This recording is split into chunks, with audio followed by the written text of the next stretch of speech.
ಓಂ ಶಾಂತಿ. ಇಂದಿನ ದಿನಾಂಕ 13/9/2025. ಪ್ರಾರ್ಥ ಮುರುಳಿ ಬಾಪ್ತಾದ ಮಧುಬನ. ಮಧುರ ಮಕ್ಕಳೇ, ಎಲ್ಲದಕ್ಕಿಂತ ಮೊಟ್ಟ ಮೊದಲು ಇದೇ ಚಿಂತನೆ ಮಾಡಿ, ನಾನು ಆತ್ಮನ ಮೇಲೆ ಯಾವ ತುಕ್ಕು ಏರಿದೆಯೋ ಅದು ಹೇಗೆ ಇಳಿಯುವುದೋ, ಎಲ್ಲಿಯವರೆಗೆ ಆತ್ಮರೂಪಿ ಸೂಜಿಯ ಮೇಲೆ ತುಕ್ಕು ಏರಿರುವುದೋ ಅಲ್ಲಿಯವರೆಗೆ ಆಯಸ್ಕಾಂತವು ಆಕರ್ಷಿಸುವುದಿಲ್ಲ. ಪ್ರಶ್ನೆ: ಪುರುಷೋತ್ತಮ ಸಂಗಮ ಯುಗದಲ್ಲಿ ಪುರುಷೋತ್ತಮರಾಗಲು ನೀವು ಯಾವ ಪುರುಷಾರ್ಥ ಮಾಡಬೇಕಾಗಿದೆ? ಉತ್ತರ: ಕರ್ಮಾತೀತರಾಗುವ ಪುರುಷಾರ್ಥವನ್ನು ಮಾಡಬೇಕಾಗಿದೆ. ಯಾವುದೇ ಕರ್ಮ ಸಂಬಂಧಗಳ ಕಡೆ ಬುದ್ಧಿಯು ಹೋಗದಿರಲಿ, ಅರ್ಥಾತ್ ಕರ್ಮ ಬಂಧನವು ತನ್ನ ಕಡೆ ಸೆಳೆಯಬಾರದು. ಒಬ್ಬ ತಂದೆಯೊಂದಿಗೆ ಪೂರ್ಣ ಸಂಬಂಧವಿರಲಿ, ಯಾರೊಂದಿಗೂ ಮನಸ್ಸಿರಬಾರದು. ಇಂತಹ ಪುರುಷಾರ್ಥ ಮಾಡಿ ಅಲ್ಲಸಲ್ಲದ ಮಾತುಗಳಲ್ಲಿ ತಮ್ಮ ಸಮಯವನ್ನು ವ್ಯರ್ಥ ಮಾಡಬೇಡಿ. ನೆನಪಿನಲ್ಲಿರುವ ಅಭ್ಯಾಸ ಮಾಡಿ. ಗೀತೆ: ಎದ್ದೇಳಿ ಪ್ರಿಯತಮೇರೆ ಎದ್ದೇಳಿ. ಓಂ ಶಾಂತಿ. ಆತ್ಮಿಕ ಮಕ್ಕಳು, ಈ ಶರೀರದ ಮೂಲಕ ಗೀತೆಯನ್ನು ಕೇಳಿದ್ದೀರಾ, ಏಕೆಂದರೆ ತಂದೆಯು ಈಗ ಮಕ್ಕಳನ್ನು ಆತ್ಮ ಅಭಿಮಾನಿಗಳನ್ನಾಗಿ ಮಾಡುತ್ತಿದ್ದಾರೆ. ನಿಮಗೆ ಆತ್ಮದ ಜ್ಞಾನವೂ ಸಿಗುತ್ತದೆ. ಪ್ರಪಂಚದಲ್ಲಿ ಆತ್ಮದ ಯಥಾರ್ಥ ಜ್ಞಾನವಿರುವವರು ಯಾವ ಮನುಷ್ಯರೂ ಇಲ್ಲ. ಅಂದ ಮೇಲೆ ಪರಮಾತ್ಮನ ಜ್ಞಾನವಿರಲು ಹೇಗೆ ಸಾಧ್ಯ? ಇದನ್ನು ತಂದೆಯೇ ಕುಳಿತು ತಿಳಿಸುತ್ತಾರೆ. ಶರೀರದ ಜೊತೆಯಲ್ಲಿಯೇ ತಿಳಿಸುತ್ತಾರೆ. ಶರೀರವಿಲ್ಲದೆ ಆತ್ಮವು ಏನನ್ನೂ ಮಾಡಲು ಸಾಧ್ಯವಿಲ್ಲ. ನಾವು ಎಲ್ಲಿಯ ನಿವಾಸಿಗಳಾಗಿದ್ದೇವೆ, ಯಾರ ಮಕ್ಕಳಾಗಿದ್ದೇವೆಂದು ನೀವು ಯಥಾರ್ಥವಾಗಿ ತಿಳಿದುಕೊಂಡಿದ್ದೀರಿ. ಎಲ್ಲರೂ ಪಾತ್ರಧಾರಿಗಳಾಗಿದ್ದಾರೆ. ಭಿನ್ನ ಭಿನ್ನ ಧರ್ಮದ ಆತ್ಮಗಳು ಯಾವಾಗ ಬರುತ್ತಾರೆಂಬುದು ಸಹ ನಿಮ್ಮ ಬುದ್ಧಿಯಲ್ಲಿದೆ. ತಂದೆಯು ವಿವರವಾಗಿ ತಿಳಿಸುವುದಿಲ್ಲ, ಸಾಹಸಿಗಳಾಗಿ ತಿಳಿಸುತ್ತಾರೆ. 1 ಸೆಕೆಂಡಿನಲ್ಲಿ ಇಂತಹ ತಿಳುವಳಿಕೆಯನ್ನು ಕೊಡುತ್ತಾರೆ. ಅದರಿಂದ ನಿಮಗೆ ಸತ್ಯಯುಗದ ಆದಿಯಿಂದ ಹಿಡಿದು ಅಂತ್ಯದವರೆಗೆ ಹೇಗೆ ನಮ್ಮ ಪಾತ್ರವು ನಿಗದಿಯಾಗಿದೆ ಎಂಬುದೆಲ್ಲವೂ ಅರ್ಥವಾಗಿ ಬಿಡುತ್ತದೆ. ತಂದೆ ಯಾರು? ಈ ನಾಟಕದಲ್ಲಿ ಅವರ ಪಾತ್ರವೇನು? ಮತ್ತು ತಂದೆಯು ಸರ್ವಶ್ರೇಷ್ಠನಾಗಿದ್ದಾರೆ, ಸರ್ವರ ಸದ್ಗತಿದಾತ, ದುಃಖಹರ್ತ, ಸುಖಕರ್ತನಾಗಿದ್ದಾರೆ ಎಂಬುದನ್ನು ಸಹ ನೀವು ತಿಳಿದುಕೊಂಡಿದ್ದೀರಿ. ಶಿವ ಜಯಂತಿಯ ಗಾಯನವಿದೆ. ಶಿವ ಜಯಂತಿಯು ಎಲ್ಲದಕ್ಕಿಂತ ಶ್ರೇಷ್ಠವೆಂದು ಹೇಳುತ್ತಾರೆ. ವಿಶೇಷವಾಗಿ ಭಾರತದಲ್ಲಿಯೇ ಜಯಂತಿಯನ್ನಾಚರಿಸುತ್ತಾರೆ.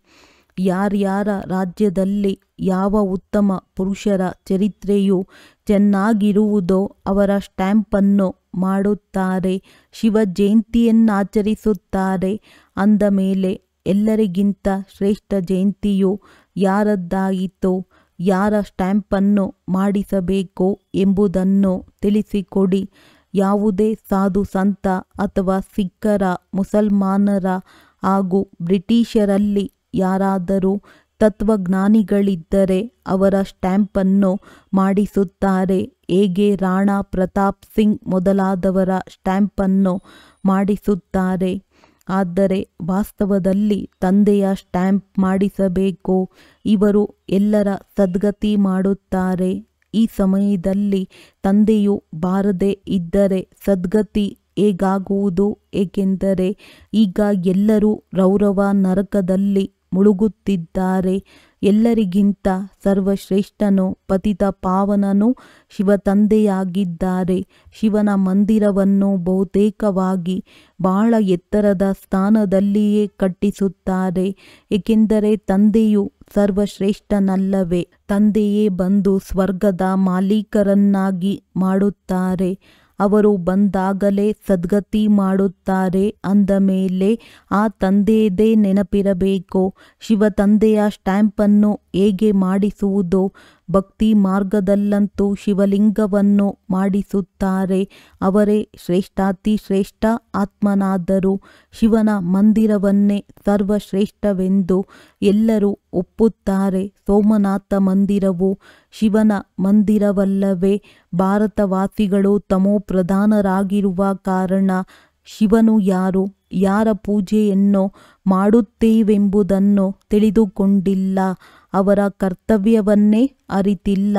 ರಾಣಾ ಪ್ರತಾಪ್ ಸಿಂಗನೂ ಸಹ ಯುದ್ಧ ಮಾಡಿದ್ದರು, ಅದು ಹಿಂಸೆಯಾಯಿತು.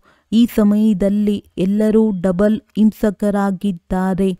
ವಿಕಾರದಲ್ಲಿ ಹೋಗುವುದು, ಕಾಮದ ಕಟಾರಿಯನ್ನು ನಡೆಸುವುದು ಸಹ ಹಿಂಸೆಯಲ್ಲವೇ?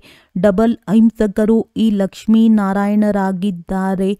ಯಾವಾಗ ಮನುಷ್ಯರಿಗೆ ಪೂರ್ಣ ಜ್ಞಾನದ ಅರಿವಾಗುವುದೋ ಆಗ ಅರ್ಥಸಹಿತವಾಗಿ ಸ್ಟ್ಯಾಂಪನ್ನು ಬಿಡುಗಡೆ ಮಾಡುವರು. ಸತ್ಯಯುಗದಲ್ಲಿ ಈ ಲಕ್ಷ್ಮೀನಾರಾಯಣರ ಸ್ಟ್ಯಾಂಪ್ ಮಾತ್ರವೇ ಬಿಡುಗಡೆಯಾಗುತ್ತದೆ. ಶಿವತಂದೆಯ ಜ್ಞಾನವಂತೂ ಅಲ್ಲಿರುವುದಿಲ್ಲ. ಅಂದ ಮೇಲೆ ಅವಶ್ಯವಾಗಿ ಶ್ರೇಷ್ಠಾತಿ ಶ್ರೇಷ್ಠ ಲಕ್ಷ್ಮೀನಾರಾಯಣರ ಸ್ಟ್ಯಾಂಪ್ ಮಾತ್ರವೇ ಇರುವುದು. ಈಗಲೂ ಸಹ ಭಾರತದ ಸ್ಟ್ಯಾಂಪ್ ಅದೇ ಇರಬೇಕಾಗಿದೆ. ಸರ್ವಶ್ರೇಷ್ಠನು ತ್ರಿಮೂರ್ತಿ ಶಿವನಾಗಿದ್ದಾರೆ. ಅವರು ಅವಿನಾಶಿಯಾಗಿರಬೇಕು. ಏಕೆಂದರೆ ಭಾರತಕ್ಕೆ ಅವಿನಾಶಿ ರಾಜ್ಯ ಸಿಂಹಾಸನವನ್ನು ಕೊಡುತ್ತಾರೆ. ಪರಮಪಿತ ಪರಮಾತ್ಮನೇ ಭಾರತವನ್ನು ಸ್ವರ್ಗವನ್ನಾಗಿ ಮಾಡುತ್ತಾರೆ. ನಿಮ್ಮಲ್ಲಿಯೂ ಸಹ ಬಹಳ ಮಂದಿ ತಂದೆಯು ನಮ್ಮನ್ನು ಸ್ವರ್ಗದ ಮಾಲೀಕರನ್ನಾಗಿ ಮಾಡುತ್ತಾರೆಂಬುದನ್ನೇ ಮರೆತು ಹೋಗುತ್ತಾರೆ. ಮಾಯೆಯು ಮರೆಸಿಬಿಡುತ್ತದೆ. ತಂದೆಯನ್ನು ಅರಿತುಕೊಳ್ಳದ ಕಾರಣ ಭಾರತವಾಸಿಗಳು ಎಷ್ಟೊಂದು ತಪ್ಪುಗಳನ್ನು ಮಾಡುತ್ತಾ ಬಂದಿದ್ದಾರೆ. ಶಿವತಂದೆಯು ಏನು ಮಾಡುತ್ತಾರೆಂಬುದು ಯಾರಿಗೂ ತಿಳಿದಿಲ್ಲ. ಶಿವಜಯಂತಿಯ ಅರ್ಥವನ್ನು ತಿಳಿದುಕೊಂಡಿಲ್ಲ. ಈ ಜ್ಞಾನವು ತಂದೆಯ ವಿನಃ ಮತ್ಯಾರಿಗೂ ಇಲ್ಲ. ಈಗ ನೀವು ಮಕ್ಕಳಿಗೆ ತಂದೆಯು ತಿಳಿಸುತ್ತಾರೆ, ನೀವು ಅನ್ಯರ ಮೇಲೂ ದಯೆ ತೋರಿಸಿ ಮತ್ತು ತಮ್ಮ ಮೇಲೂ ದಯೆ ತೋರಿಸಿಕೊಳ್ಳಿ. ಶಿಕ್ಷಕರು ಓದಿಸುತ್ತಾರೆ, ಇದು ದಯೆ ತೋರಿಸಿದಂತಾಯಿತಲ್ಲವೇ? ನಾನು ಶಿಕ್ಷಕನಾಗಿದ್ದೇನೆ, ನಿಮಗೆ ಓದಿಸುತ್ತೇನೆ. ವಾಸ್ತವದಲ್ಲಿ ಇದರ ಹೆಸರು ಪಾಠಶಾಲೆ ಎಂದು ಹೇಳುವುದಿಲ್ಲ. ಇದು ಬಹಳ ದೊಡ್ಡ ವಿಶ್ವವಿದ್ಯಾಲಯವಾಗಿದೆ. ಆ ಶಾಲೆ ಕಾಲೇಜುಗಳಂತೂ ಇಡೀ ವಿಶ್ವಕ್ಕಾಗಿ ಇಲ್ಲ. ಒಬ್ಬ ತಂದೆಯದೇ ವಿಶ್ವವಿದ್ಯಾಲಯವಾಗಿದೆ. ಇಡೀ ವಿಶ್ವದ ಸದ್ಗತಿ ಮಾಡುತ್ತಾರೆ. ಆದ್ದರಿಂದ ಅವೆಲ್ಲ ಸುಳ್ಳು ಹೆಸರುಗಳಾಗಿವೆ. ವಾಸ್ತವದಲ್ಲಿ ವಿಶ್ವವಿದ್ಯಾಲಯವು ಇದೊಂದೇ ಆಗಿದೆ. ಇದರ ಮೂಲಕವೇ ಎಲ್ಲರೂ ಮುಕ್ತಿ ಜೀವನ್ಮುಕ್ತಿಯಲ್ಲಿ ಹೋಗುತ್ತಾರೆ, ಅರ್ಥಾತ್ ಸುಖ ಶಾಂತಿಯನ್ನು ಪ್ರಾಪ್ತಿ ಮಾಡಿಕೊಳ್ಳುತ್ತಾರೆ. ಅಂದ ಮೇಲೆ ಇದು ಇಡೀ ವಿಶ್ವಕ್ಕಾಗಿ ಆಯಿತಲ್ಲವೇ? ಆದ್ದರಿಂದ ತಂದೆಯು ತಿಳಿಸುತ್ತಾರೆ, ಮಕ್ಕಳೇ ಹೆದರಬೇಡಿ, ಇದು ತಿಳಿಸುವ ಮಾತಾಗಿದೆ. ಈ ರೀತಿಯೂ ಆಗುತ್ತದೆ. ಆಪತ್ಕಾಲದಲ್ಲಿ ಯಾರೂ ಯಾರ ಮಾತನ್ನು ಕೇಳುವುದಿಲ್ಲ. ಪ್ರಜೆಗಳ ಮೇಲೆ ಪ್ರಜೆಗಳ ರಾಜ್ಯವು ನಡೆಯುತ್ತದೆ. ಮತ್ಯಾವುದೇ ಧರ್ಮದಲ್ಲಿ ಆರಂಭದಿಂದ ರಾಜ್ಯಭಾರ ಮಾಡುವುದಿಲ್ಲ. ಅವರಂತೂ ಕೇವಲ ಧರ್ಮ ಸ್ಥಾಪನೆ ಮಾಡಲು ಬರುತ್ತಾರೆ. ಯಾವಾಗ ಅವರ ಸಂಖ್ಯೆಯು ಲಕ್ಷಾಂತರ ಅಂದಾಜಿನಲ್ಲಿ ವೃದ್ಧಿಯಾಗುವುದೋ ಆಗ ರಾಜ್ಯಭಾರ ಮಾಡುವರು. ಇಲ್ಲಂತೂ ತಂದೆಯು ಇಡೀ ವಿಶ್ವಕ್ಕಾಗಿ ರಾಜಧಾನಿಯನ್ನು ಸ್ಥಾಪನೆ ಮಾಡುತ್ತಿದ್ದಾರೆ. ಇದು ಸಹ ತಿಳಿಸುವ ಮಾತಾಗಿದೆ. ಈ ಪುರುಷೋತ್ತಮ ಸಂಗಮ ಯುಗದಲ್ಲಿಯೇ ದೈವಿ ರಾಜಧಾನಿಯನ್ನು ಸ್ಥಾಪನೆ ಮಾಡುತ್ತಿದ್ದಾರೆ. ತಂದೆಯು ತಿಳಿಸಿದ್ದಾರೆ, ಕೃಷ್ಣ, ನಾರಾಯಣ, ರಾಮ ಮೊದಲಾದವರ ಕಪ್ಪಾಗಿ ತೋರಿಸಿರುವ ಚಿತ್ರಗಳನ್ನು ಕೈಯಲ್ಲಿ ಹಿಡಿದುಕೊಂಡು ತಿಳಿಸಿ. ಕೃಷ್ಣನನ್ನು ಶ್ಯಾಮಸುಂದರರೆಂದು ಏಕೆ ಹೇಳುತ್ತಾರೆ? ಸುಂದರನಾಗಿದ್ದನು, ಮತ್ತೆ ಹೇಗೆ ಶ್ಯಾಮನಾಗಿದ್ದಾನೆ? ಭಾರತವೇ ಸ್ವರ್ಗವಾಗಿತ್ತು, ಈಗ ನರಕವಾಗಿದೆ. ನರಕವೆಂದರೆ ಕಪ್ಪು, ಸ್ವರ್ಗವೆಂದರೆ ಸುಂದರ. ರಾಮರಾಜ್ಯಕ್ಕೆ ದಿನವೆಂತಲೂ ರಾವಣ ರಾಜ್ಯಕ್ಕೆ ರಾತ್ರಿಯೆಂತಲೂ ಹೇಳಲಾಗುತ್ತದೆ. ಅಂದ ಮೇಲೆ ದೇವತೆಗಳನ್ನು ಏಕೆ ಕಪ್ಪಾಗಿ ಮಾಡಿದ್ದಾರೆಂಬುದನ್ನು ನೀವು ತಿಳಿಸಬಹುದು. ತಂದೆಯು ತಿಳಿಸುತ್ತಾರೆ, ನೀವೀಗ ಪುರುಷೋತ್ತಮ ಸಂಗಮ ಯುಗದಲ್ಲಿದ್ದೀರಿ. ಅವರಂತೂ ಇಲ್ಲ, ನೀವಿಲ್ಲಿ ಕುಳಿತಿದ್ದೀರಲ್ಲವೇ, ಇಲ್ಲಿ ನೀವು ಸಂಗಮ ಯುಗದಲ್ಲಿದ್ದೀರಿ. ಆ ದೇವತೆಗಳಂತೆ ಪುರುಷೋತ್ತಮರಾಗುವ ಪುರುಷಾರ್ಥ ಮಾಡುತ್ತಿದ್ದೀರಿ. ವಿಕಾರಿ ಪತಿತ ಮನುಷ್ಯರೊಂದಿಗೆ ನಿಮ್ಮ ಯಾವುದೇ ಸಂಬಂಧವಿಲ್ಲ. ಇನ್ನೂ ಕರ್ಮಾತೀತ ಸ್ಥಿತಿಯಾಗಿಲ್ಲ. ಆದ್ದರಿಂದ ಕರ್ಮ ಸಂಬಂಧಗಳ ಕಡೆಯೂ ಬುದ್ಧಿಯು ಹೋಗುತ್ತದೆ. ಕರ್ಮಾತೀತರಾಗುವುದಕ್ಕಾಗಿ ನೆನಪಿನ ಯಾತ್ರೆಯೂ ಬೇಕು. ತಂದೆಯು ತಿಳಿಸುತ್ತಾರೆ, ನೀವಾತ್ಮಗಳಾಗಿದ್ದೀರಿ. ಪರಮಾತ್ಮ ತಂದೆಯ ಜೊತೆ ನಿಮಗೆ ಎಷ್ಟೊಂದು ಪ್ರೀತಿ ಇರಬೇಕು. ಓಹೋ, ನಮಗೆ ತಂದೆಯು ಓದಿಸುತ್ತಾರೆಂದು. ಆದರೆ ಈ ಉಮಂಗವು ಯಾರಿಗೂ ಇಲ್ಲ. ಮಾಯೆಯು ಪದೇ ಪದೇ ದೇಹಾಭಿಮಾನದಲ್ಲಿ ತರುತ್ತದೆ. ಯಾವಾಗ ಶಿವತಂದೆಯು ನಾವಾತ್ಮಗಳೊಂದಿಗೆ ಮಾತನಾಡುತ್ತಿದ್ದಾರೆಂದು ನಿಮಗೆ ತಿಳಿದಿದೆ, ಅಂದ ಮೇಲೆ ಆ ಆಕರ್ಷಣೆ, ಆ ಖುಷಿ ಇರಬೇಕಲ್ಲವೇ. ಯಾವ ಸೂಜಿಯ ಮೇಲೆ ಸ್ವಲ್ಪವೂ ತುಕ್ಕು ಇರುವುದಿಲ್ಲವೋ ಅದನ್ನು ಆಯಸ್ಕಾಂತದ ಮುಂದಿಟ್ಟಾಗ ಬೇಗನೆ ಆಕರ್ಷಣೆಯಾಗಿ ಬಿಡುತ್ತದೆ. ಸ್ವಲ್ಪವೇನಾದರೂ ತುಕ್ಕು ಉಳಿದುಕೊಂಡಿದ್ದರೆ ಅದು ಹಿಡಿದುಕೊಳ್ಳುವುದಿಲ್ಲ, ಆಕರ್ಷಿತವಾಗುವುದಿಲ್ಲ. ಯಾವ ಕಡೆ ತುಕ್ಕು ಇರುವುದಿಲ್ಲವೋ ಆ ಕಡೆಯಿಂದ ಆಯಸ್ಕಾಂತವು ಸೆಳೆಯುತ್ತದೆ. ಮಕ್ಕಳಲ್ಲಿ ಯಾವಾಗ ನೆನಪಿನ ಯಾತ್ರೆ ಇರುವುದೋ ಆಗಲೇ ಆಕರ್ಷಣೆಯಾಗುವುದು. ತುಕ್ಕು ಇದ್ದರೆ ಸೆಳೆಯುವುದಿಲ್ಲ. ಪ್ರತಿಯೊಬ್ಬರೂ ತಿಳಿದುಕೊಳ್ಳಬಹುದು, ನಮ್ಮ ಸೂಜಿಯು ಸಂಪೂರ್ಣ ಪವಿತ್ರವಾಗಿ ಬಿಟ್ಟರೆ ಅದು ಆಕರ್ಷಿತವಾಗುವುದು. ಈಗ ಆಕರ್ಷಿತವಾಗುವುದಿಲ್ಲ, ಏಕೆಂದರೆ ತುಕ್ಕು ಏರಿದೆ. ನೀವು ಬಹಳ ನೆನಪಿನಲ್ಲಿದ್ದಾಗಲೇ ವಿಕರ್ಮಗಳು ಭಸ್ಮವಾಗುತ್ತದೆ. ಒಂದು ವೇಳೆ ಯಾವುದೇ ಪಾಪ ಮಾಡುತ್ತೀರೆಂದರೆ ಅದಕ್ಕೆ 100 ಪಟ್ಟು ಶಿಕ್ಷೆಯಾಗುತ್ತದೆ. ತುಕ್ಕು ಏರುವ ಕಾರಣ ನೆನಪು ಮಾಡಲು ಆಗುವುದಿಲ್ಲ. ತನ್ನನ್ನು ಆತ್ಮನೆಂದು ತಿಳಿದು ತಂದೆಯನ್ನು ನೆನಪು ಮಾಡಿ ಇದನ್ನು ಮರೆಯುವ ಕಾರಣವೇ ತುಕ್ಕು ಏರುತ್ತದೆ. ಆದ್ದರಿಂದ ಆ ಆಕರ್ಷಣೆ, ಆ ಪ್ರೀತಿ ಇರುವುದಿಲ್ಲ. ತುಕ್ಕು ಇಳಿದಿದ್ದರೆ ಪ್ರೀತಿ ಮತ್ತು ಖುಷಿಯೂ ಇರುತ್ತದೆ. ಚೆಹರೆಯು ಪ್ರಸನ್ನ ಚಿತ್ತವಾಗಿರುತ್ತದೆ. ಭವಿಷ್ಯದಲ್ಲಿ ನೀವು ಹೀಗೆ ಆಗುವಿರಿ. ಸರ್ವಿಸ್ ಮಾಡದಿದ್ದರೆ ಹಳೆಯ ಕಳೆದು ಹೋದ ಮಾತುಗಳನ್ನೇ ಮಾತನಾಡುತ್ತಿರುತ್ತಾರೆ. ತಂದೆಯೊಂದಿಗೆ ಬುದ್ಧಿಯೋಗವನ್ನೇ ಮುರಿದು ಬಿಡುತ್ತಾರೆ. ಏನೆಲ್ಲ ಒಳಪಿತ್ತೋ ಅದು ಸಹ ಮಾಯವಾಗುತ್ತದೆ. ತಂದೆಯೊಂದಿಗೆ ಪ್ರೀತಿ ಇರುವುದಿಲ್ಲ. ಯಾರು ಚೆನ್ನಾಗಿ ತಂದೆಯನ್ನು ನೆನಪು ಮಾಡುವರೋ ಅವರಿಗೆ ಪ್ರೀತಿ ಇರುವುದು. ತಂದೆಗೂ ಸಹ ಅವರೊಂದಿಗೆ ಆಕರ್ಷಣೆಯಾಗುವುದು. ಈ ಮಗು ಚೆನ್ನಾಗಿ ಸೇವೆ ಮಾಡುತ್ತದೆ ಮತ್ತು ಯೋಗದಲ್ಲಿರುತ್ತದೆ ಎಂದು ತಂದೆಯ ಪ್ರೀತಿಯು ಅವರ ಮೇಲಿರುತ್ತದೆ. ಅವರು ತನ್ನ ಮೇಲೆ ಗಮನವನ್ನಿಡುತ್ತಾರೆ. ನನ್ನಿಂದ ಯಾವುದೇ ಪಾಪವಾಗಲಿಲ್ಲವೇ? ಒಂದು ವೇಳೆ ನೆನಪು ಮಾಡಲೇ ಇಲ್ಲವೆಂದರೆ ತುಕ್ಕು ಹೇಗೆ ಬಿಡುತ್ತದೆ? ಆದ್ದರಿಂದ ಮಕ್ಕಳೇ ಚಾರ್ಟನ್ನಿಡಿ, ಆಗ ತುಕ್ಕು ಇಳಿಯುವುದೆಂದು ತಂದೆಯು ಹೇಳುತ್ತಾರೆ. ತಮೋಪ್ರಧಾನರಿಂದ ಸತೋಪ್ರಧಾನರಾಗಬೇಕೆಂದರೆ ತುಕ್ಕನ್ನು ಇಳಿಸಿಕೊಳ್ಳಬೇಕು. ಇಳಿಯುತ್ತದೆ, ಆದರೆ ಮತ್ತೆ ಏರುತ್ತದೆ.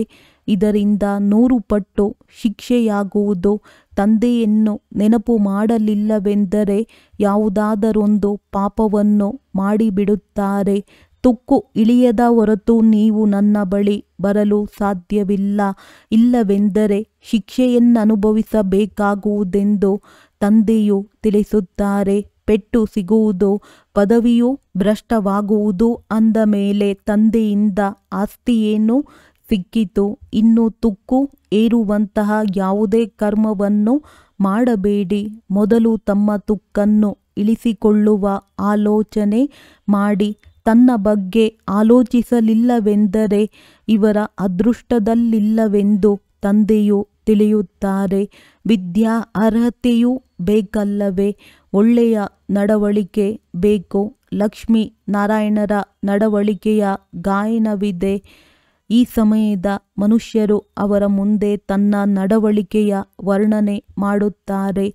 ಶಿವ ತಂದೆಯನ್ನಂತೂ ತಿಳಿದುಕೊಂಡೇ ಇಲ್ಲ. ಸದ್ಗತಿ ಮಾಡುವವರು ಅವರೇ ಅಲ್ಲವೇ? ಆದರೆ ಸನ್ಯಾಸಿಗಳ ಬಳಿ ಹೋಗುತ್ತಾರೆ. ಸರ್ವರ ಸದ್ಗತಿದಾತನು ಒಬ್ಬರೇ ಆಗಿದ್ದಾರೆ. ತಂದೆಯೇ ಸ್ವರ್ಗದ ಸ್ಥಾಪನೆ ಮಾಡುತ್ತಾರೆ. ಮತ್ತೆ ಕೆಳಗಿಳಿಯಲೂ ಬೇಕಾಗಿದೆ. ತಂದೆಯ ವಿನಃ ಯಾರೂ ಪಾವನರನ್ನಾಗಿ ಮಾಡಲು ಸಾಧ್ಯವಿಲ್ಲ.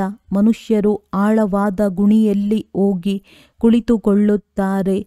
ಇದಕ್ಕಿಂತಲೂ ಗಂಗೆಯಲ್ಲಿ ಹೋಗಿ ಕುಳಿತುಕೊಂಡರೆ ಸ್ವಚ್ಛವಾಗುವರು. ಏಕೆಂದರೆ ಗಂಗೆಯು ಪತಿತ ಪಾವನಿ ಎಂದು ಹೇಳುತ್ತಾರಲ್ಲವೇ? ಮನುಷ್ಯರು ಶಾಂತಿಯನ್ನು ಬಯಸುತ್ತಾರೆ. ಆದರೆ ಅಂದಾಗ ಅವರು ಯಾವಾಗ ಮನೆಗೆ ಹೋಗುವರೋ ಆಗಲೇ ಪಾತ್ರವು ಪೂರ್ಣವಾಗುವುದು. ನಾವಾತ್ಮಗಳ ಮನೆಯು ನಿರ್ವಾಣಧಾಮವಾಗಿದೆ. ಇಲ್ಲಿ ಶಾಂತಿಯು ಎಲ್ಲಿಂದ ಬರುವುದೋ? ತಪಸ್ಸು ಮಾಡುತ್ತಾರೆ, ಅದು ಸಹ ಕರ್ಮವಾಯಿತಲ್ಲವೇ? ಬಲೆ, ಅದರಿಂದ ಶಾಂತಿಯಾಗಿ ಕುಳಿತುಕೊಳ್ಳಬಹುದು. ಆದರೆ ಶಿವ ತಂದೆಯನ್ನಂತೂ ತಿಳಿದುಕೊಂಡೇ ಇಲ್ಲ. ಅದೆಲ್ಲವೂ ಭಕ್ತಿ ಮಾರ್ಗವಾಗಿದೆ. ಪುರುಷೋತ್ತಮ ಸಂಗಮ ಯುಗವು ಇದೊಂದೇ ಆಗಿದೆ. ಯಾವಾಗ ತಂದೆಯು ಬರುತ್ತಾರೆ, ಆತ್ಮವು ಸ್ವಚ್ಛವಾಗಿ ಮುಕ್ತಿ ಜೀವನ್ಮುಕ್ತಿಯಲ್ಲಿ ಹೊರಟು ಹೋಗುತ್ತದೆ. ಯಾರು ಪರಿಶ್ರಮ ಪಡುವರೋ ಅವರು ರಾಜ್ಯಭಾರ ಮಾಡುತ್ತಾರೆ. ಯಾರು ಪರಿಶ್ರಮ ಮಾಡುವುದಿಲ್ಲವೋ ಅವರು ಶಿಕ್ಷೆಗಳನ್ನನುಭವಿಸುತ್ತಾರೆ. ಆರಂಭದಲ್ಲಿಯೂ ಶಿಕ್ಷೆಗಳ ಸಾಕ್ಷಾತ್ಕಾರ ಮಾಡಿಸಿದ್ದರು. ಅದೇ ರೀತಿ ಅಂತಿಮದಲ್ಲಿಯೂ ಸಾಕ್ಷಾತ್ಕಾರವಾಗುವುದು. ಆಗ ನಾವು ಶ್ರೀಮತದಂತೆ ನಡೆಯಲಿಲ್ಲ. ಆದ್ದರಿಂದ ಈ ಸ್ಥಿತಿಯಾಯಿತೆಂಬುದನ್ನು ನೋಡುತ್ತೀರಿ. ಆದ್ದರಿಂದ ಮಕ್ಕಳು ಕಲ್ಯಾಣಕಾರಿಗಳಾಗಬೇಕಾಗಿದೆ. ತಂದೆ ಮತ್ತು ರಚನೆಯ ಪರಿಚಯವನ್ನು ಕೊಡಬೇಕಾಗಿದೆ. ಹೇಗೆ ಸೂಜಿಯನ್ನು ಚಂದನದ ತೈಲದಲ್ಲಿ ಹಾಕಿದಾಗ ತುಕ್ಕು ಬಿಟ್ಟು ಹೋಗುತ್ತದೆಯೋ ಹಾಗೆಯೇ ತಂದೆಯ ನೆನಪಿನಲ್ಲಿರುವುದರಿಂದ ತುಕ್ಕು ಬಿಡುತ್ತದೆ. ಇಲ್ಲದಿದ್ದರೆ ತಂದೆಯ ಪ್ರತಿ ಆ ಪ್ರೀತಿ, ಆ ಆಕರ್ಷಣೆ ಇರುವುದಿಲ್ಲ. ಪ್ರೀತಿಯೆಲ್ಲವೂ ಮಿತ್ರ ಸಂಬಂಧಿಗಳು ಮೊದಲಾದವರ ಕಡೆ ಹೊರಟು ಹೋಗುತ್ತದೆ. ಹೋಗಿ ಮಿತ್ರ ಸಂಬಂಧಿಗಳ ಬಳಿ ಇರುತ್ತಾರೆ. ತುಕ್ಕು ಹಿಡಿದಿರುವ ಆ ಸಂಘವೆಲ್ಲಿ ಮತ್ತು ಈ ಸಂಘವೆಲ್ಲಿ? ತುಕ್ಕು ಹಿಡಿದಿರುವ ವಸ್ತುವಿನ ಜೊತೆಯಲ್ಲಿದ್ದರೆ ಅದಕ್ಕೂ ತುಕ್ಕು ಹಿಡಿದು ಬಿಡುವುದು. ತುಕ್ಕನ್ನು ಇಳಿಸುವುದಕ್ಕಾಗಿ ತಂದೆಯು ಬರುತ್ತಾರೆ. ನೆನಪಿನಿಂದಲೇ ಪಾವನರಾಗುತ್ತೀರಿ. ಅರ್ಧಕಲ್ಪದಿಂದ ಬಹಳ ಜೋರಾಗಿ ತುಕ್ಕು ಹಿಡಿದಿದೆ. ಈಗ ಅಯಸ್ಕಾಂತವಾದ ತಂದೆಯು ಹೇಳುತ್ತಾರೆ, ಮಕ್ಕಳೇ, ನನ್ನನ್ನು ನೆನಪು ಮಾಡಿ. ಎಷ್ಟು ನನ್ನ ಜೊತೆ ನಿಮ್ಮ ಬುದ್ಧಿಯೋಗವಿರುವುದೋ ಅಷ್ಟು ತುಕ್ಕು ಕಳೆಯುವುದು. ಹೊಸ ಪ್ರಪಂಚವಂತೂ ಬರಲೇಬೇಕಾಗಿದೆ. ಸತ್ಯಯುಗದಲ್ಲಿ ಮೊಟ್ಟ ಮೊದಲಿಗೆ ದೇವಿ ದೇವತೆಗಳ ಬಹಳ ಚಿಕ್ಕ ವೃಕ್ಷವಿರುತ್ತದೆ. ನಂತರ ವೃದ್ಧಿಯಾಗುತ್ತದೆ. ಇಲ್ಲಿಂದಲೇ ನಿಮ್ಮ ಬಳಿ ಬಂದು ಪುರುಷಾರ್ಥ ಮಾಡುತ್ತಿರುತ್ತಾರೆ. ಯಾರು ಮೇಲಿಂದ ಬರುವುದಿಲ್ಲ. ಹೇಗೆ ಅನ್ಯ ಧರ್ಮದವರ ಅನುಯಾಯಿಗಳು ಮೇಲಿಂದ ಧರ್ಮಪಿತರ ಹಿಂದೆ ಬರುತ್ತಾರೆ. ಇಲ್ಲಂತೂ ನಿಮ್ಮ ರಾಜಧಾನಿಯು ತಯಾರಾಗುತ್ತಿದೆ. ಎಲ್ಲವೂ ವಿದ್ಯೆಯ ಮೇಲೆ ಆಧಾರಿತವಾಗಿದೆ ಮತ್ತು ತಂದೆಯ ಶ್ರೀಮತದಂತೆ ನಡೆಯುವುದರ ಮೇಲಿದೆ. ಬುದ್ಧಿಯೋಗವು ಹೊರಗಡೆ ಹೋಗುತ್ತಿದೆ ಎಂದರೂ ಸಹ ತುಕ್ಕು ಹಿಡಿಯುತ್ತದೆ. ಇಲ್ಲಿಗೆ ಬರುತ್ತೀರೆಂದರೆ ಎಲ್ಲ ಲೆಕ್ಕಾಚಾರಗಳನ್ನು ಮುಗಿಸಿ ಜೀವಿಸಿದಂತೆಯೇ ಎಲ್ಲವನ್ನು ಸಮಾಪ್ತಿ ಮಾಡಿಕೊಂಡು ಬರುತ್ತಾರೆ. ಸನ್ಯಾಸಿಗಳೂ ಸಹ ಸನ್ಯಾಸ ಮಾಡುತ್ತಾರೆ. ಆದರೂ ಬಹಳಷ್ಟು ಸಮಯದವರೆಗೆ ಎಲ್ಲವೂ ನೆನಪಿಗೆ ಬರುತ್ತಿರುತ್ತದೆ. ನೀವು ಮಕ್ಕಳಿಗೆ ತಿಳಿದಿದೆ, ಈಗ ನಮಗೆ ಸತ್ಯ ತಂದೆಯ ಸಂಘವು ಸಿಗುತ್ತದೆ. ನಾವು ನಮ್ಮ ತಂದೆಯ ನೆನಪಿನಲ್ಲಿಯೇ ಇರುತ್ತೇವೆ. ಮಿತ್ರ ಸಂಬಂಧಿಗಳು ಮೊದಲಾದವರನ್ನು ಅರಿತುಕೊಂಡಿದ್ದೀರಲ್ಲವೇ? ಗೃಹಸ್ಥ ವ್ಯವಹಾರದಲ್ಲಿರುತ್ತಾ ಕರ್ಮ ಮಾಡುತ್ತಾ ತಂದೆಯನ್ನು ನೆನಪು ಮಾಡುತ್ತಾರೆ. ಪವಿತ್ರರೂ ಆಗಬೇಕು. ಅನ್ಯರಿಗೂ ಕಲಿಸಿಕೊಡಬೇಕಾಗಿದೆ. ಯಾರ ಅದೃಷ್ಟದಲ್ಲಿರುವುದೋ ಅವರೇ ನಡೆಯತೊಡಗುತ್ತಾರೆ. ಬ್ರಾಹ್ಮಣ ಕುಲದವರೇ ಅಲ್ಲವೆಂದರೆ ದೇವತಾ ಕುಲದಲ್ಲಿ ಹೇಗೆ ಬರುವರು? ಯಾರದೇ ಬುದ್ಧಿಯಲ್ಲಿ ಸಹಜವಾಗಿ ಕುಳಿತುಕೊಳ್ಳಲಿ ಎಂದು ತಂದೆಯು ಬಹಳ ಸಹಜವಾದ ವಿಚಾರಗಳನ್ನು ತಿಳಿಸುತ್ತಾರೆ. ವಿನಾಶಕಾಲೆ ವಿಪರೀತ ಬುದ್ಧಿಯವರ ಚಿತ್ರವು ಸ್ಪಷ್ಟವಾಗಿದೆ. ಈಗ ಆ ಸ್ವರ್ಗವಂತೂ ಇಲ್ಲ. ದೈವಿ ರಾಜಧಾನಿ ಇತ್ತು, ಅದಕ್ಕೆ ಸ್ವರ್ಗವೆಂದು ಹೇಳಲಾಗುತ್ತಿತ್ತು. ಈಗಂತೂ ಪಂಚಾಯಿತಿ ರಾಜ್ಯವಾಗಿದೆ. ಇದನ್ನು ತಿಳಿಸಿದರೂ ಪರವಾಗಿಲ್ಲ. ಆದರೆ ತುಕ್ಕು ಕಳೆದಾಗಲೇ ಯಾರಿಗಾದರೂ ಬಾಣವು ನಾಟುವುದು. ಮೊದಲು ತನ್ನ ತುಕ್ಕನ್ನು ತೆಗೆಯುವ ಪ್ರಯತ್ನ ಪಡಬೇಕು. ತನ್ನ ಚಲನೆಯನ್ನು ನೋಡಿಕೊಳ್ಳಬೇಕು. ಹಗಲು ರಾತ್ರಿ ನಾನು ಏನು ಮಾಡುತ್ತೇನೆ? ಅಡಿಗೆ ಮನೆಯಲ್ಲಿ ಭೋಜನವನ್ನು ತಯಾರಿಸುತ್ತಾ ರೊಟ್ಟಿಯನ್ನು ಮಾಡುತ್ತಲೂ ಎಷ್ಟು ಸಾಧ್ಯವೋ ಅಷ್ಟು ನೆನಪಿನಲ್ಲಿರಿ. ತಿರುಗಾಡಲು ಹೋಗುತ್ತೀರೆಂದರೂ ನೆನಪಿನಲ್ಲಿರಿ. ತಂದೆಯು ಎಲ್ಲರ ಸ್ಥಿತಿಯನ್ನು ತಿಳಿದುಕೊಂಡಿದ್ದಾರಲ್ಲವೇ? ಪರಚಿಂತನೆ ಮಾಡುತ್ತಾರೆಂದರೆ ತುಕ್ಕು ಇನ್ನೂ ಏರುತ್ತಾ ಹೋಗುತ್ತದೆ. ಆದ್ದರಿಂದ ಪರಚಿಂತನೆಯ ಯಾವುದೇ ಮಾತುಗಳನ್ನು ಕೇಳಬೇಡಿ. ಒಳ್ಳೆಯದು. ಮಧುರಾತಿ ಮಧುರ ಅಗಲಿ ಹೋಗಿ ಮರಳಿ ಸಿಕ್ಕಿರುವ ಮಕ್ಕಳ ಪ್ರತಿ ಮಾತ್ಪಿತಾ ಬಾಪ್ದಾದಾರವರ ನೆನಪು, ಪ್ರೀತಿ ಹಾಗೂ ಸುಪ್ರಭಾತ. ಆತ್ಮಿಕ ಮಕ್ಕಳಿಗೆ ಆತ್ಮಿಕ ತಂದೆಯ ನಮಸ್ತೆ. ಧಾರಣೆಗಾಗಿ ಮುಖ್ಯ ಸಾರ. ಹೇಗೆ ತಂದೆಯು ಶಿಕ್ಷಕನ ರೂಪದಲ್ಲಿ ಓದಿಸಿ ಎಲ್ಲರ ಮೇಲೆ ದಯೆ ತೋರಿಸುತ್ತಾರೆ, ಹಾಗೆಯೇ ತಾವೂ ಸಹ ತನ್ನ ಹಾಗೂ ಅನ್ಯರ ಮೇಲೂ ದಯೆ ತೋರಬೇಕಾಗಿದೆ. ವಿದ್ಯೆ ಮತ್ತು ಶ್ರೀಮತದ ಮೇಲೆ ಪೂರ್ಣ ಗಮನವನ್ನಿಡಬೇಕು. ತನ್ನ ಚಲನೆಯನ್ನು ಸುಧಾರಣೆ ಮಾಡಿಕೊಳ್ಳಬೇಕಾಗಿದೆ. ಪರಸ್ಪರ ಯಾವುದೇ ಹಳೆಯ ಕಳೆದು ಹೋದ ಪರಚಿಂತನೆಯ ಮಾತುಗಳನ್ನಾಡುತ್ತಾ ತಂದೆಯಿಂದ ಬುದ್ಧಿಯೋಗವನ್ನು ಕತ್ತರಿಸಬಾರದು. ಯಾವುದೇ ಪಾಪಕರ್ಮವನ್ನು ಮಾಡಬಾರದು. ನೆನಪಿನಲ್ಲಿದ್ದು ತುಕ್ಕನ್ನು ಇಳಿಸಿಕೊಳ್ಳಬೇಕಾಗಿದೆ. ವರದಾನ. ದೃಢತೆಯ ಮೂಲಕ ಬಂಜರು ಭೂಮಿಯಲ್ಲಿಯೂ ಫಲವನ್ನು ಉತ್ಪಾದಿಸುವ ಸಫಲತಾ ಸ್ವರೂಪ ಭವ. ಯಾವುದೇ ಮಾತಿನಲ್ಲಿ ಸಫಲತಾ ಸ್ವರೂಪರಾಗುವುದಕ್ಕಾಗಿ ದೃಢತೆ ಮತ್ತು ಸ್ನೇಹದ ಸಂಘಟನೆ ಇರಬೇಕು. ಈ ದೃಢತೆಯು ಬಂಜರು ಭೂಮಿಯಲ್ಲಿಯೂ ಫಲವನ್ನು ಉತ್ಪನ್ನ ಮಾಡಿಬಿಡುತ್ತದೆ. ಹೇಗೆ ಇತ್ತೀಚೆಗೆ ವಿಜ್ಞಾನಿಗಳು ಮರಳಿನಲ್ಲಿಯೂ ಫಲವನ್ನು ಉತ್ಪಾದಿಸುವ ಪ್ರಯತ್ನದಲ್ಲಿದ್ದಾರೆ, ಹಾಗೆಯೇ ತಾವು ಶಾಂತಿಯ ಶಕ್ತಿಯ ಮೂಲಕ ಸ್ನೇಹದ ನೀರನ್ನು ಕೊಡುತ್ತಾ ಫಲೀಭೂತರಾಗಿರಿ. ದೃಢತೆಯ ಮೂಲಕ ಭರವಸೆ ಇಲ್ಲದಿರುವವರಿಗೂ ಸಹ ಭರವಸೆಯ ದೀಪಕವನ್ನು ಬೆಳಗಿಸಬಹುದು. ಏಕೆಂದರೆ ಸಾಹಸದಿಂದ ತಂದೆಯ ಸಹಯೋಗವು ಸಿಕ್ಕಿಬಿಡುತ್ತದೆ. ಸ್ಲೋಗನ್. ತಮ್ಮನ್ನು ಸದಾ ಪ್ರಭುವಿನ ಉಡುಗೊರೆ ಎಂದು ತಿಳಿದು ನಡೆಯುತ್ತೀರೆಂದರೆ ಕರ್ಮದಲ್ಲಿ ಆತ್ಮೀಯತೆಯೂ ಬರುತ್ತದೆ. ಅವ್ಯಕ್ತ ಸೂಚನೆ. ಈಗ ಲಗನ್ನಿನ ಪ್ರೀತಿಯ ಅಗ್ನಿಯನ್ನು ಪ್ರಜ್ವಲಿತಗೊಳಿಸಿ ಯೋಗವನ್ನು ಜ್ವಾಲಾರೂಪವನ್ನಾಗಿ ಮಾಡಿ. ಸಾರಥಿ ಅರ್ಥಾತ್ ಆತ್ಮ ಅಭಿಮಾನಿ. ಏಕೆಂದರೆ ಆತ್ಮವೇ ಸಾರಥಿಯಾಗಿದೆ. ಬ್ರಹ್ಮ ತಂದೆಯು ಈ ವಿಧಿಯಿಂದ ನಂಬರ್ 1 ಸಿದ್ಧಿಯನ್ನು ಪ್ರಾಪ್ತಿ ಮಾಡಿಕೊಂಡರು ಅಂದಾಗ ಫಾಲೋ ಫಾದರ್ ಮಾಡಬೇಕು. ಹೇಗೆ ತಂದೆಯು ದೇಹವನ್ನು ಅಧೀನ ಮಾಡಿಕೊಂಡು ಪ್ರವೇಶ ಮಾಡುತ್ತಾರೆ ಅರ್ಥಾತ್ ಸಾರಥಿಯಾಗುತ್ತಾರೆ, ದೇಹದ ಅಧೀನನಾಗುವುದಿಲ್ಲ, ಅದಕ್ಕೆ ಭಿನ್ನ ಹಾಗೂ ಪ್ರಿಯರಾಗಿದ್ದಾರೆ. ಅದರಂತೆಯೇ ತಾವೆಲ್ಲ ಬ್ರಾಹ್ಮಣರೂ ಸಹ ತಂದೆಯ ಸಮಾನ ಸಾರಥಿಯ ಸ್ಥಿತಿಯಲ್ಲೇ ಸ್ಥಿತರಾಗಿ, ಸಾರಥಿ ಸ್ವತಃ ಸಾಕ್ಷಿಯಾಗಿ ಏನೇ ಮಾಡಿದರೂ ನೋಡಿದರೂ ಕೇಳಿದರೂ ಹಾಗೂ ಎಲ್ಲವನ್ನೂ ಮಾಡುತ್ತಾ ಮಾಯೆಯ ಪ್ರಭಾವದಿಂದ ನಿರ್ಲಿಪ್ತರಾಗಿರುತ್ತಾರೆ. ಒಳ್ಳೆಯದು. ಓಂ ಶಾಂತಿ.